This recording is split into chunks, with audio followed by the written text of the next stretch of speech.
Hello everybody, welcome back to Back Out of the Case. This is Skyflight44, aka Zect44. And today we're going to be continuing with The Lord of the Rings, The Third Age, and once again, Audacity fucked up. And so this entire part is going to be post-commentary yet again. Oh, damn. In here, there's actually 2 armor pieces that I got before, but this is the big thing, the Polished Elfstone of Armor Enhancement. The thing about it is, you can actually go back to that save point, save, go to the main menu, come back, load it back up, and then get that same, Polished Elfstone of Armor Enhancement. What's a good thing is actually going there and getting 6 of them. And I believe they give 25 armor, which, of course, for somebody like Morwen, means a lot. Imagine Eoden, Elagos can probably use it, not too much, but he could probably use it. I put all of the new armor pieces on him, checked through all the skills, trying to make sure that, Idriel's no longer going for, either Valinor, Endurance, or, the Valorous Haste or something. Whichever ones they're called, whatever ones, I don't really want them. Make sure she's going for, Water Stallion, because damn, that's going to make her incredibly useful. That is pretty much the last power we're actually going to need from Idril. But, basically, I found the sweet strategy for this entire thing, for this entire chapter. And that's basically just using all of your getting all of your support up, and then just having fun. That's all you really need to do.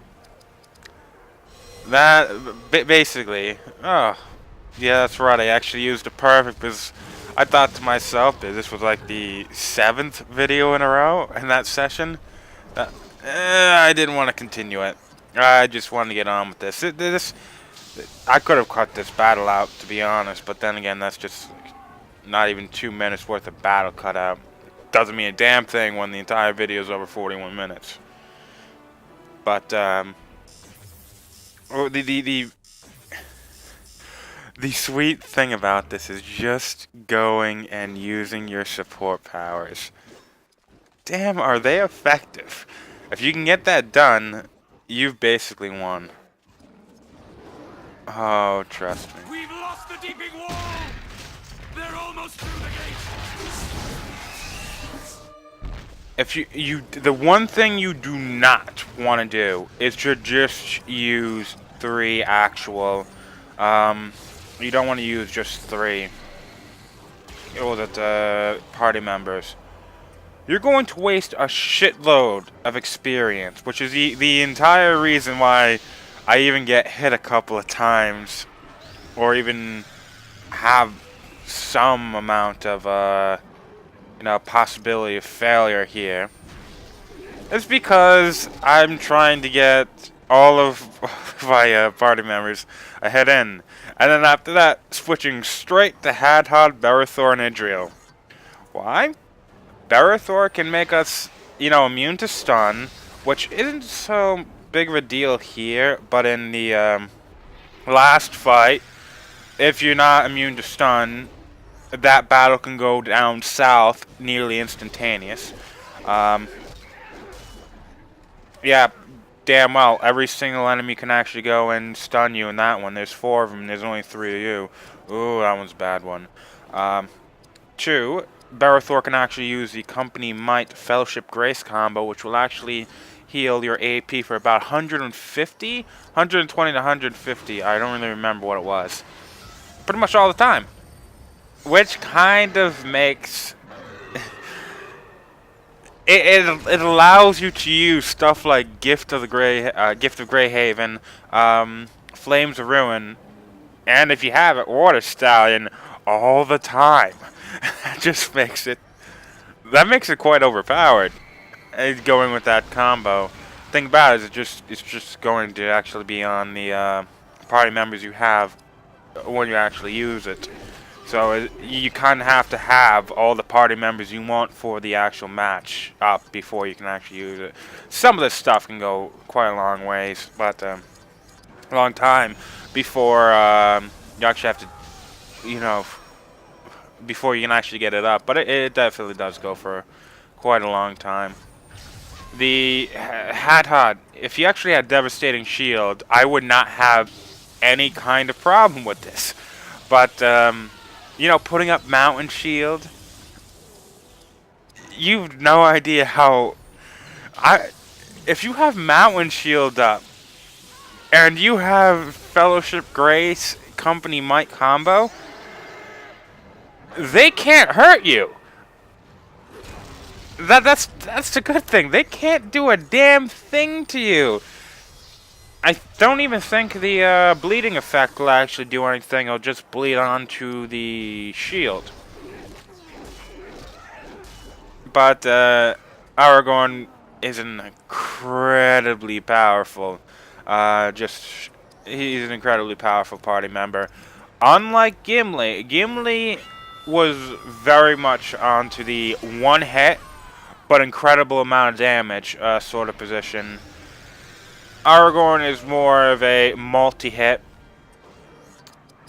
character, even more so than Legolas, but let's just say, especially later on, because we do actually get Aragorn in another one more, we get to use him one more time, and far late in the game, but he is absolutely the strongest character in the game. Damn. You have absolutely no idea. But, none of the, except for Gandalf, none of the actual other party members. Actually, the next party member we're actually going to get in the next chapter, he has, I believe he has some support moves. But other than that, and that elf from before, only those three characters actually have any kind of support abilities. Most of your extra party members always just have a lot of power to them. Oh, damn. See, this is what happens when you know what to expect with this game. The thing about it is, I'm getting enough AP, or I'm going to be getting enough AP, that I can do Gift of Greyhaven all the time until it runs out. But that's never going to happen because Idriel also has her own. By now, she definitely should have her own AP recovery. So yeah, she can get off a Gift of Greyhaven all the time. The only problem with it is that I don't know if spear power. I do believe the better spear power is actually slow your next move more and more. So if you actually use Gift of Greyhaven or Water Stallion, you're gonna have quite a bad time when it comes to actually getting your next turn. So you make it count. Why do I say this? Just because Gift of Galadriel actually can take a little while. But if you actually get a Gift of Elrond off, which the only reason why you'd ever be doing that is, especially now, is just to, stall so that you can get a lot of SP. But you do not wait to get another turn nearly as long as Gift of Galadriel. So I'm guessing Gift of Greyhaven does the exact same thing and it takes long. Granted, at the moment now, it's almost like a full heal to everybody. I say almost because I don't think Aragorn would be able to get a full heal from it. But with our regular staff, oh hell yeah, that's very, very big. But Silencing Arrow, this would be a problem, but a missed. Again, Hadhad is... damn, I can't say it enough. His spear powers are absolutely amazing. Oh, troll. Yeah, trolls now. These trolls actually have stunning abilities, just like those berserkers. Not to mention, I believe the other type of troll we're going to be seeing here will also have a completely, completely different, but another stunning attack. I believe that one's Thunder Hammer. The only real difference between the two is the fact that, what was it called? These ones actually have slashing damage. The other ones actually have blunt. And, blunt doesn't really... You don't really deal with blunt damage all too much in this game. The only real way you can actually do any kind of blunt damage is, Hadhad. And the only real opponents to actually have blunt damage is basically the trolls. Anything with the hammer. So basically a troll, and that's it. That one specific troll. So you don't really have to worry too much about blunt damage. But the slashing and piercing is definitely ones you actually have to worry about.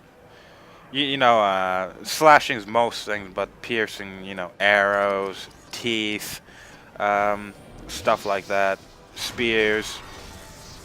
Though, to be honest, the only one I can really think of that's like truly annoying is the teeth, because I'm thinking back to that old warg in which the stunning bite. I remember how much damage it actually did to Elagast, but he was actually weak to pierce, and that quite honestly could have killed him. But oh, another troll. Yeah, this is what's actually going to be happening. This basic setup is quite easy to pull off. And it utterly destroys my opponents. I'm not even taking any damage because I still have the mountain shield on. Maybe not for Barithor, though. I can't really see. I don't think he's glowing white. No, wait. Or is he supposed... I don't know what color he's supposed to glow. I have too many support abilities on anyway. Ah, Flames of Ruin. And again, Hadhad is one of those characters that you kind of have to put some effort into getting his good shit. Because even his actual Axecraft, his better Axecraft powers are far down. And it's not like Barithor. Barithor, you're basically just getting a top, or all you need is the top stack of leadership powers. And then all you have to really do, and I like the look of this troll. This is one of my favorite enemy designs in the entire game. But the Barithor, you're just really getting the top leadership powers, and then you're going down through his entire swordcraft. Hadhad, you might want to get some of your spear powers. But even then, it's going to take a long while to actually get a lot of your good shit in your Axecraft. And trust me, it doesn't really help. Though, actually, to be honest, the top 4 characters are easily the first 4 you get. You can actually get Morrowind to be pretty good. You can actually get Eowyn with Frenzy. The only problem with Eowyn is because his speed is going to be going down, but you're going to want to use Frenzy quite a bit. You have the haste of the elves. You have to put that on him. Because he's the only person that can actually get off a Frenzy every single time he actually comes to attack. Actually going and hasting Idriel and then using Valorous Haste or whatever, so he actually gets an immediate turn, will probably allow him to go straight into Frenzy. I don't know if it's like War Call and he actually gets a free action and the computer takes over. I doubt it, because then there would really be no reason for Valorous Haste. But if it does, because I never actually used it before, this is just theory, if you do get to choose his ability, what he actually does, you can get a frenzy off quite a lot. Use your spirit powers, mainly drain HP, drain health, and drain, well, the AP, because he doesn't really even need to do drain AP too much. The other big thing about him is the fact that if you can actually, he gets pretty much the same increase in power that Idril and Hadhad got with their actual elf stones, those cracked elf stones of spirit enhancement. Granted, look at how much power he has now. He can do like 2,000, 2,500, somewhere around there. Don't really remember. For his actual damage with those draining attacks. Or for just draining health. But, increase it by 3,000, 5,000. Increase it by like another 7,500. And you got something that's just killer. Morrowind has to do other things. You have to really want to be able to use Morrowind and truly know what you want to do with her, like making her into a emergency healer or such. But the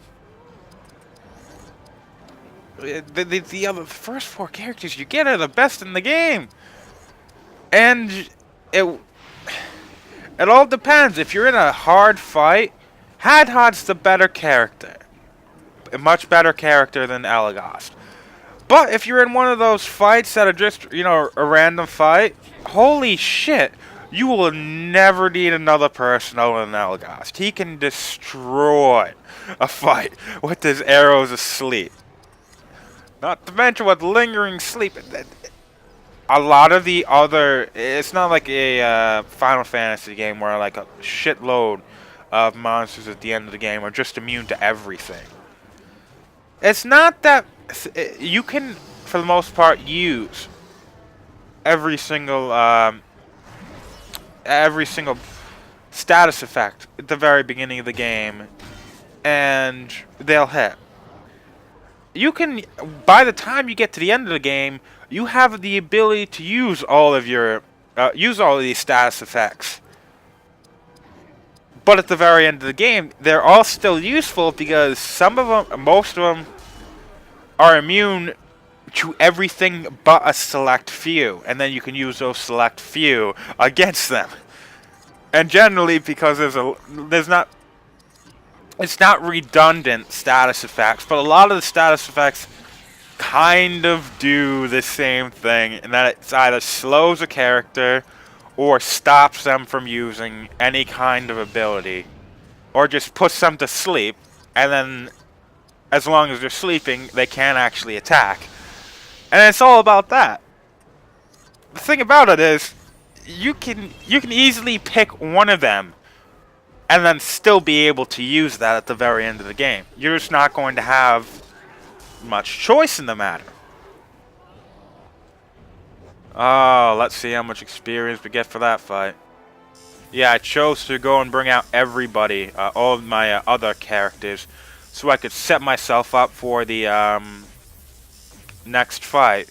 However, I completely forgot about the stupid fight in between.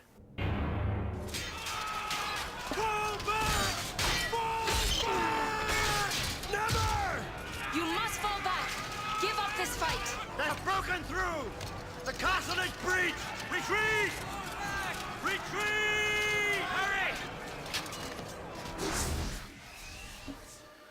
Yeah, this fight isn't too bad. This is basically just against a troll and 2 berserkers. There's really no reinforcements here.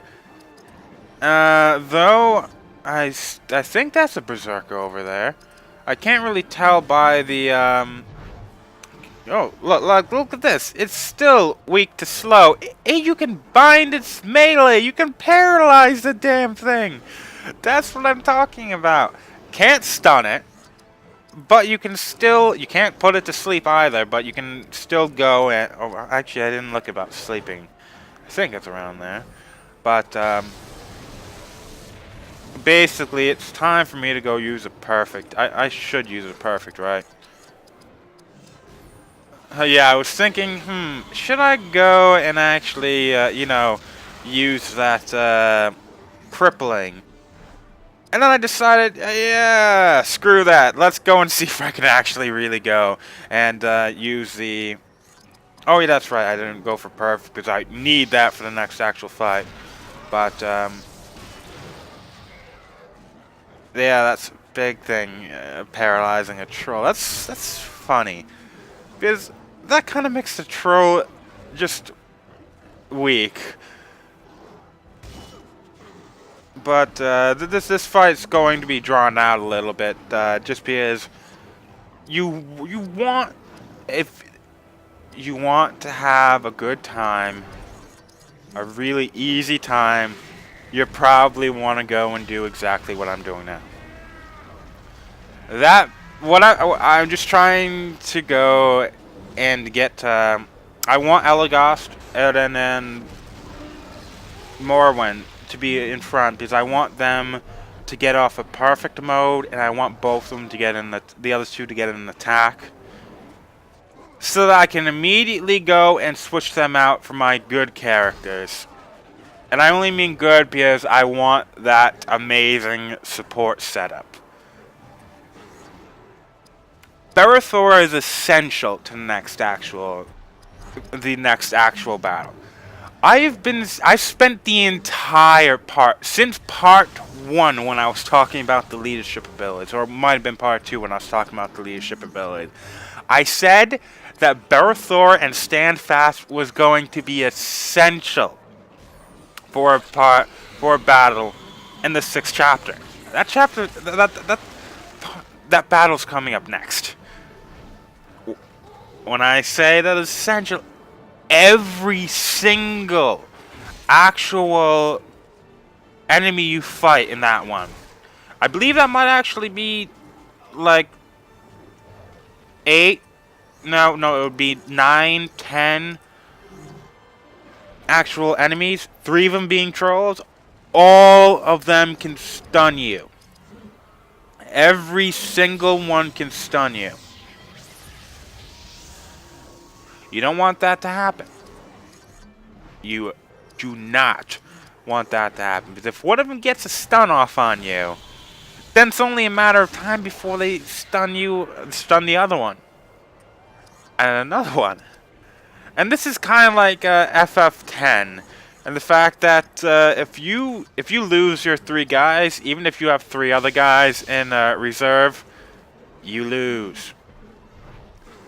Well, it's a more stupid than FF10 though, I'm just gonna say, considering you have 4 extra party members in reserve. Granted, they're both stupid, it's just that that one's a bit stupider. But, damn. That's the only problem. If you don't go into that fight knowing how how powers work, and actually knowing that, yeah, we are going to be going through a battle that everybody can stun us. Well, you can be fucked. I went in there, luckily, with 3 SP away from Stand Fast. I got that power within the actual battle. Actually, no, wait. I didn't get it. I lost, and I immediately went back because I had to start over from some of the other battles, and I got it in there.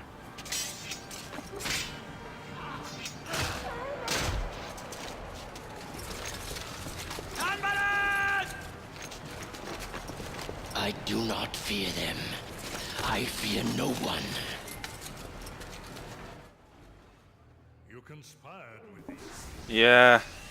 I can't show any of those. I'm sorry, but here is the root of this battle is the root of my fear of this chapter. I'm sorry. You'd no longer see really the only tough battle that you no longer, this is the only reinforcement type battle, that you no longer have a extra party member that, if you haven't noticed, have been doing a lot of the damage we've been going through. They've definitely been dealing out the most damage. But unlike some of the last ones, this one actually has 4. This one actually has 4 of them. Damn.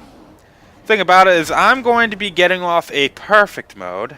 By far the best one that I can think of right now.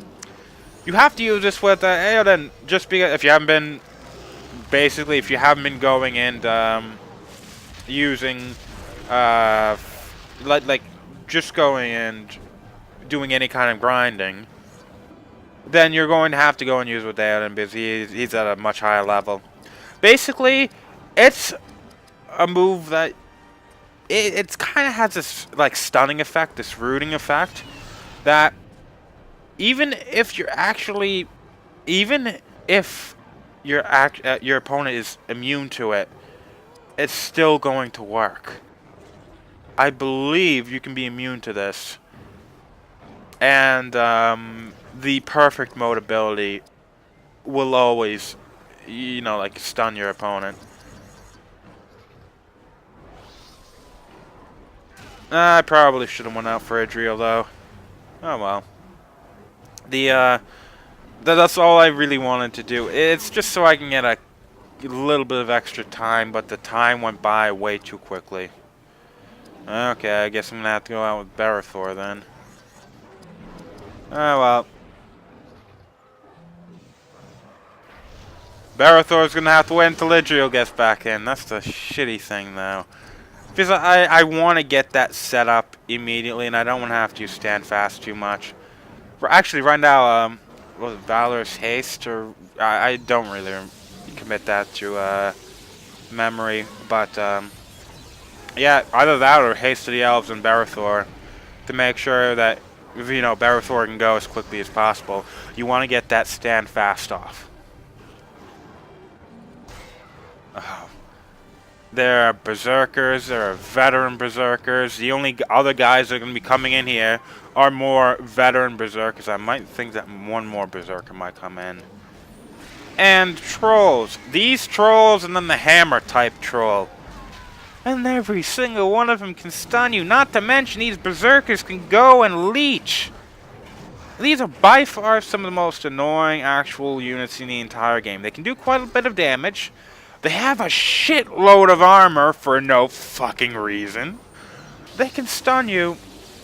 And have I mentioned they can actually steal your health?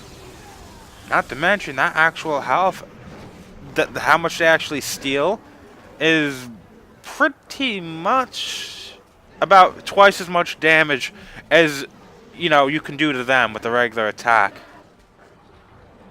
Well, not spirit attack or a armor piercing attack.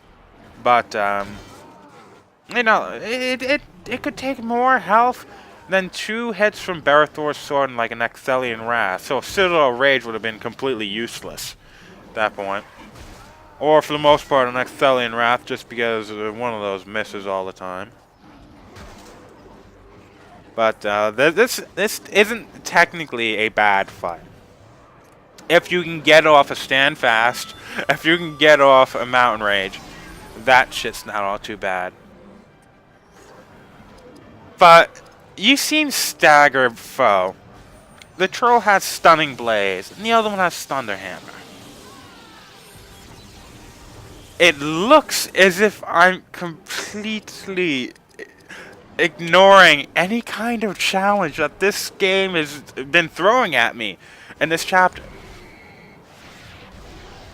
I couldn't believe it myself in the last part, in the part before, in the entire playthrough. I was trying to convey the difficulty you'd have in this chapter.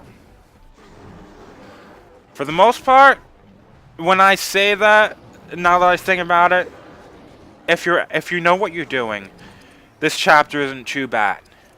But if this is your first time playing, this chapter is a nightmare. Again, the next chapter is going to have, on hard, orcs with about 5,000 health. These guys have around 10,000 to 12,000 health, with trolls to have like 30,000 health, 28, 30,000 health. Next one, yeah, sure, the wargs have around like, what, 15,000 around their health, maybe 18, I don't really remember. But the regular orcs have around 5,000 health. We're going to get really, really powerful equipment. The first bow you get for Elagast in Minas Tirith, once we actually get there, is going to completely buttfuck every single orc. You can go into a 7th chapter fight, a regular one. Use arrows of sleep. And then everything killed off. Not put to sleep, everything's killed off. That's how much of a difficulty drop this is.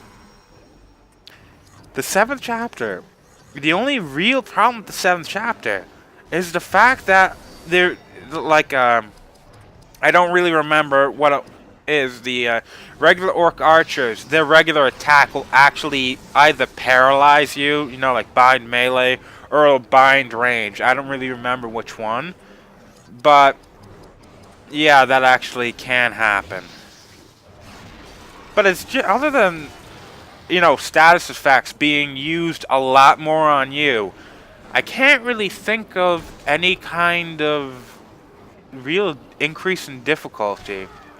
Sure, we're going to be facing a lot more bosses and, boss type, like fights, not necessarily bosses themselves, but the orcs are just pathetically easy compared to these Uruk-hai.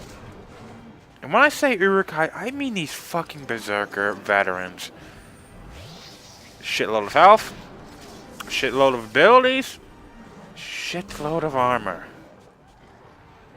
They're a nightmare compared to what comes after. Granted, at least Minas Tirith is going to be difficult. Somewhat. A bit more so. But this shit is just so much more harder. Because at least you're gonna get even better armor and better actual weapons later on. At least you have pretty much your end game actual abilities at that point, even though I have some pretty late game abilities already. You at least you actually have all of your characters pretty much set up for the end game. We don't have Morrowind set up. We don't have it set up. The other three, for the most part, Elagast could probably use a couple more abilities. Mainly, he would probably need to get something like True Shot, so he actually has like a truly powerful attack. But yeah, for the most part, the stats for these enemies in their abilities in this one come a bit too early. When it comes back again in the 8th chapter and going even too harder in the 9th chapter, you've already have the better stats and better abilities to match it. Granted, I'm saying this while I'm also completely... I have no chance of dying here. Hadad is amazing. Idril can be amazing. Berthor can be amazing. Not to mention, granted, these are berserkers and trolls, so they're not going to be put to sleep. But the regular Uruk-hai can be put to sleep. We can use Eoden and Frenzy all the time if we really wanted to, if we had Idril, possibly. We could do quite a lot with some of these characters, except Morrowind, who really needs to get a bit more powerful a weapon before she can truly be, a credit to the team. The only real good thing about Morrowind is that, especially if you haste her with Haste of the Elves, she is never not going to get another attack. Oh, she gets so many turns. It's unbelievable. It's something like Battle Haste. Haste of the Elves. And I believe there's an item. There's a couple of items that can increase initiative.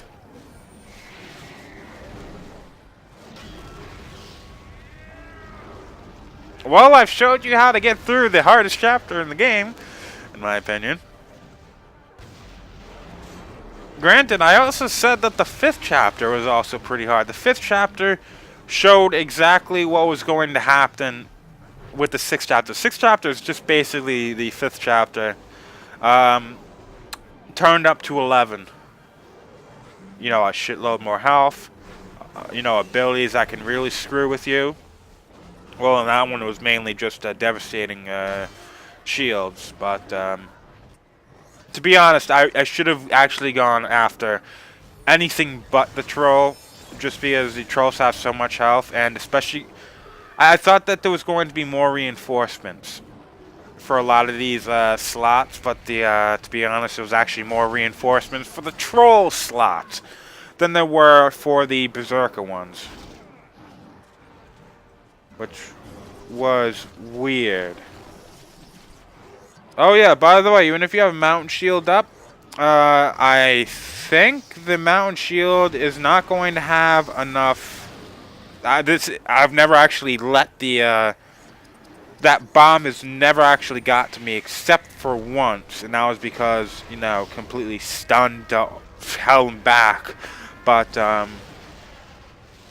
I think it might actually do enough damage. I might not be too sure about it.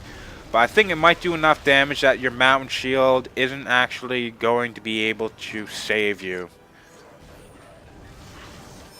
Granted, if you're not at full health, I don't think it's going to be able to save you. I'm pretty much sure to start. But damage can actually go through your shield if it actually breaks it. But oh well, there's only 2 left. This is basically done with.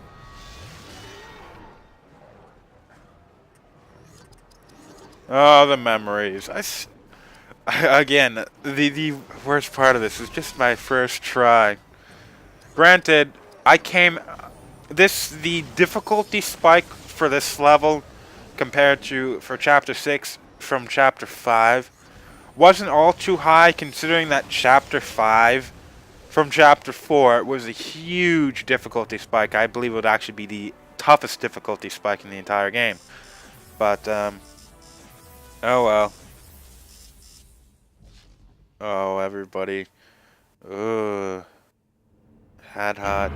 You just got so much better. The sun is rising. It is first light upon the 5th day. At this moment, the Ents smash into Saruman's fortress. His power is overthrown by a more ancient one. Do you remember now? Does your doom return to you? You are mine, Gondorian. You shall obey my will. There are none who can resist me. Find Boromir, son of Denethor, for he shall capture an item of great value. Bring it to me. Nothing else matters. Will you do this? Yes. I obey the white hand of Saruman. His hold over you is now broken. You are now free. He controls you no more. Do you now understand? She was your guide when you walked in shadow. The darkness has lifted.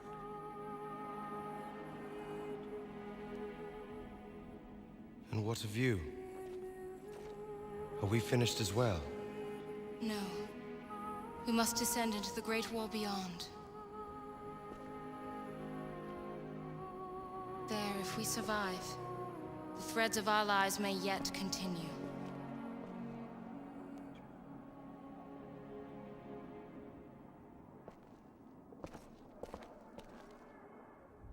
Yes, Berethor. Saruman. For Theolinda! Sirens King. Yeah. I'll Gilead next.